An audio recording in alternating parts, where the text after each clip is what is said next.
जलमङ्गलदीपरेखा श्रीरङ्गराजमहिषीं श्रियमाश्रयामः लक्ष्मीरमण गोविन्द धूपदीपानन्तरं शुद्धाचमनीयं समर्पयामि कुङ्कुमादिपरमद्रव्यैश्च पूजयामि आकारत्रय सम्पन्नामरविन्दनिवासिनीम् अशेष जगति सिद्धिं वन्दे वरदवल्लभाम् ॐ भगवन्नारायणाभिमतारूपस्वरूपरूपा गुणविभवैश्वर्यशीलाद्यनवधिकातिशया असङ्ख्ये कल्याणगुणनाम् पद्मवनालयाम् भगवतीं श्रियं देवीं नित्यानपायिनीं निरवध्यां देवदेव दिव्यमहिषीम् अखिल जगन्मातरम् अस्मन्मातरम् अशरण्य शरण्याम् अनन्य शरणः शरणमहं प्रपद्ये ओम श्रीं श्रीयै नमः ओम अमृतोद्भवायै नमः ओम कमलायै नमः ओम चन्द्रसहोदर्यै नमः ओम विष्णुपत्न्यै नमः ओम वैष्णव्यै नमः ओम वरारोहायै नमः ओम हरिवल्लभायै नमः ओम शार्ङ्गिन्यै नमः ओम देवदेविकायै नमः ओम लोकसुन्दर्यै नमः ओम श्रीमहालक्ष्मीदेव्यै नमः नानाविधपरिमलपत्र पुष्पाणि समर्पयामि यथा भागशः काश्मीरफले निवेदयामि प्रोक्ष्या परिशिच्य शोषमदाहनप्लावनानि कृत्वा सुरभिमुद्रया अमृतीकृत्य ॐ देवस्य त्वादिप्रदेश्विनोर्बाहुभ्याम् ऊष्णहस्ताभ्याम् मध्ये मध्ये उदकपानीयं समर्पयामि उत्तरापोषणं समर्पयामि पादौ हस्तौ च प्रक्षालयामि ताम्बूलं समर्पयामि सुवर्णमन्त्रपुष्पदक्षिणां समर्पयामि मङ्गलनीराजनदीपं सन्दर्शयामि महादेव्यै च विद्महे विष्णुपत्न्यै च धीमहि तन्नो लक्ष्मीः प्रचोदयात् समस्तजननीं वन्दे चैतन्यस्तन्यदायिनीं श्रेयसीं श्रीनिवासस्य लक्ष्मीरूपिणीं जानकीरमण गोविन्द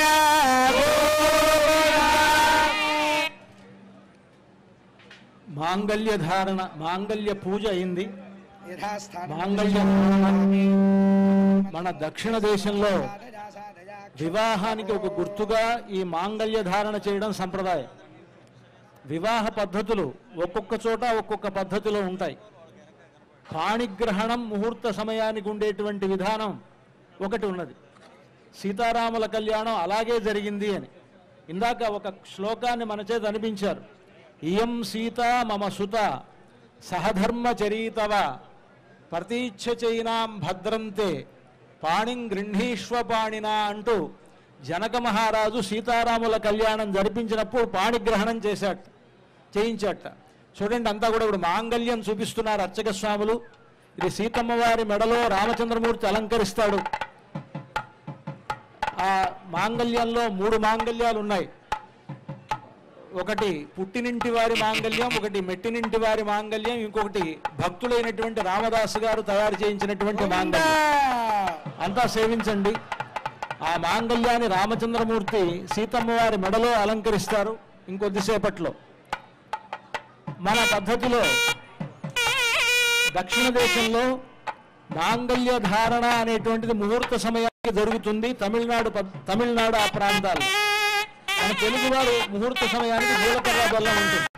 ఇవన్నీ కూడా మనలో కలిసిపోయి ఉన్నాయి. ఆచారాలన్నీ ఇవన్నీ మనకి రామచంద్రమూర్తికి ఆచారములన్నిటితో పాటు జరిగేటువంటి గొప్ప కళ్యాణం.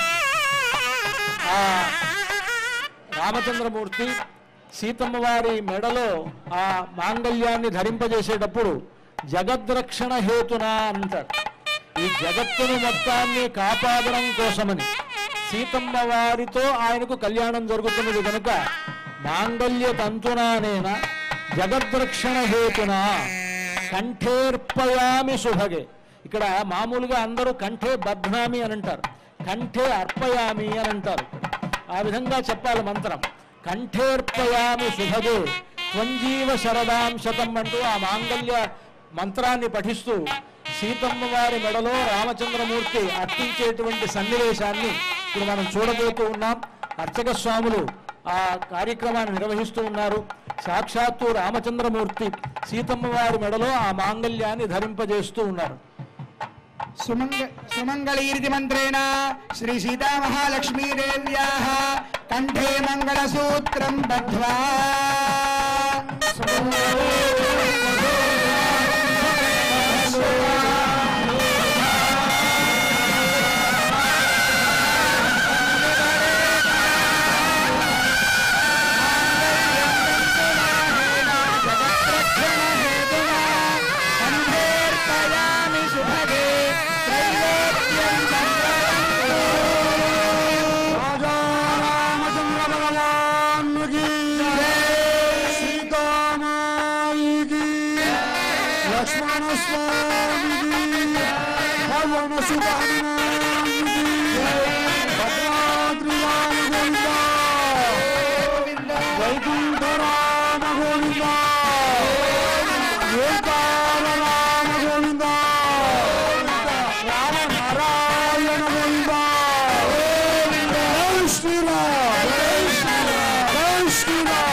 మాంగళ్య ధారణ అయిన తర్వాత వారణమాయిరం అని కార్యక్రమం జరుగుతుంది. చక్రవర్తితనూజాయ సార్వభౌమాయ మంగళం భద్రాయ భద్రాయ పరమాత్మనే జాయేతానాయ రామచంద్రాయ మంగళం మంగళాశాస్త్రయ రాజార్య పురోగమై సర్వేశ్వరేర్వేదాయ చతుర్దాయ రామదాస వరద గోవిందా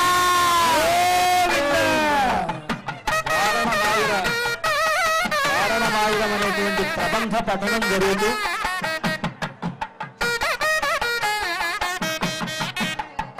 అర్చక స్వాములు సీతారాముల ప్రతినిధులుగా ఉండి నారికేళములతోటి బంతులాట ఆడుతూ ఉంటారు. ఈ వారణమాయిరం అనేటువంటి ప్రబంధాన్ని గోదాదేవి ఆండాళమ్మ వారు మనకు చెప్పినటువంటి ప్రబంధం. గోదాదేవి సీతమ్మ వారి వలె ఒక అవతారమూర్తి. సీతమ్మ ఎలాగైతే అయోనిజ అంటున్నామో అదేవిధంగా గోదాదేవి కూడా అయోనిజ. సీతమ్మ వారు జనక మహారాజుకి యజ్ఞభూమిలో లభిస్తే గోదాదేవి విష్ణు చిత్తులనేటువంటి మహనీయులకి తులసీవనంలో లభించింది. సీతాదేవి జగత్ప్రభు అయినటువంటి రామచంద్రమూర్తిని కళ్యాణం చేసుకుంటే గోదాదేవి జగన్నాథుడైనటువంటి రంగనాథుణ్ణి పరిణయమాడింది. ఆ గోదాదేవికి రామచంద్రుడికి ఏమిటి సంబంధం?